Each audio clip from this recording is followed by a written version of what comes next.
Monsieur le garde des Sceaux, je n'avais pas vu que vous souhaitiez également intervenir, donc Oui, vous avez la parole. très brièvement. D'abord, je voudrais rappeler ici ce qui nous conduit à l'article 18. L'article 18, c'est l'examen factuel des éléments de l'affaire Samuel Paty.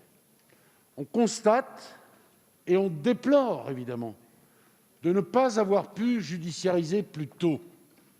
D'où l'article 4 que vous avez voté et d'où l'article 18 que je l'espère vous voterez. En réalité, nous nous servons de ce qui s'est passé pour anticiper des situations qui pourraient, à l'avenir encore, hélas, nous affecter.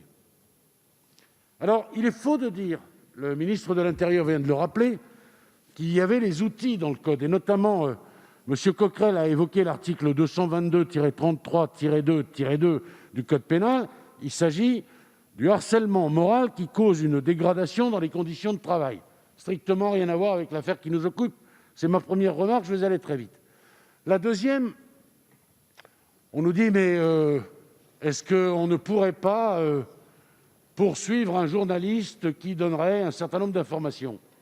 L'intentionnalité, elle est résumée en quelques mots, très simples et très clairs, qui, contrairement à ce que nous a dit la France insoumise, n'est pas flou, c'est l'intention de nuire. Il ne s'agit pas de l'intention d'informer, il s'agit, je le répète, de l'intention de nuire. Les choses sont très claires.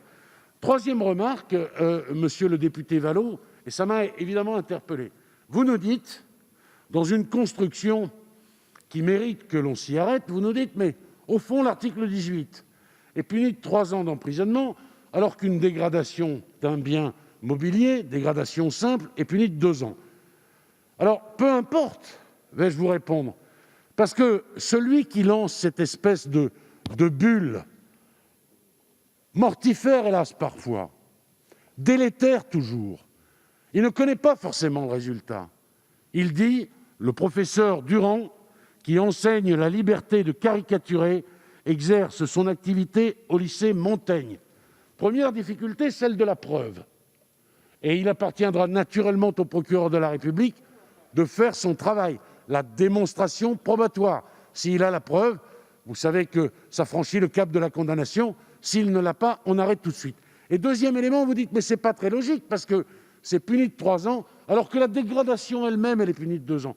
Sauf que quand il lance son affaire sur les réseaux, il ne sait pas ce que les différents réceptacles qui sont les siens vont en faire. Et de ce point de vue, je voudrais vous dire que l'article 24, non pas celui, messieurs les députés, qui vous taraude, mais l'article 24 de la loi de 1881, qui est pour le coup une provocation notamment au vol, est puni de 5 ans d'emprisonnement, alors que le vol est puni de 3 ans. Donc on retrouve, monsieur le député, exactement la même logique. Et je voudrais vous dire que sur le quantum, nous sommes ici à 3 ans. Il ne s'agit pas d'une provocation, d'une intention de nuire.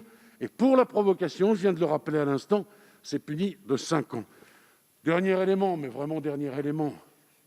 Certains souhaiteraient rallumer l'incendie de 24. 18, c'est 18.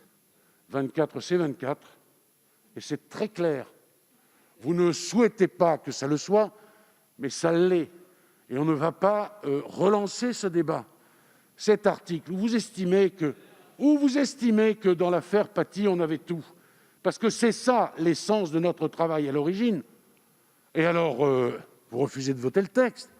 Ou alors vous comprenez qu'il manquait cette possible judiciarisation qui, si nous l'avions eue, ne nous aurait pas conduit vers ce malheureux assassinat. Et alors, naturellement, vous regardez ce texte d'un regard différent. Voilà ce que, rapidement, Monsieur le Président, je souhaitais préciser.